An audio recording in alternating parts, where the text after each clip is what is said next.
My advice would be to try and bring the personality of the project or the individual or the agency or the brand through as much as possible.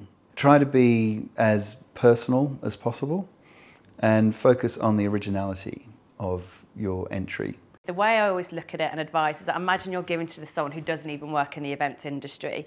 You want that brief to and that sort of submission to tell that full story, that holistic approach, the start, middle and end, the results, and making sure you're looking at that as a blank piece of paper and like no one's ever even heard of your agency or your brand before. So that's my biggest advice. And then I want to see a bit of pizzazz within that. I want it to jump out and be like, oh, I've never seen that on a submission before.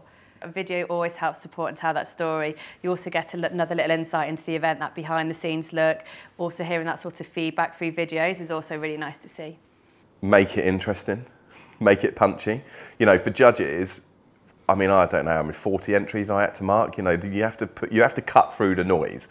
I'm quite scientific in approach, so I think you really need to lay out the goals and challenges, what the objectives were from a client, and then support that with real clear evidence. So a video accompaniment is always really helpful because I think it gives a flavour for what's been delivered and how. I would say detail, detail, because obviously that entrant knows their event really well and what they did, but from a judging perspective, we weren't, you know, part of the event. So I think a lot of detail to give the best energy and feel from what they created. Definitely be clear and concise with your submission.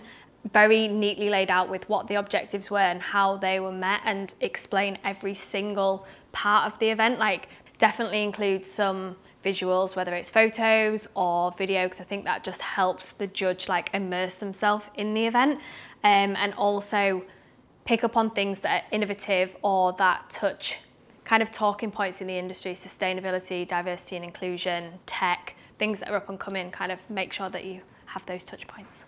The best entries we saw are the ones that contained quantitative data. So where there is an ambition, it was an ambition with a very clear commercial target attached. That really helps give something tangible to that entry.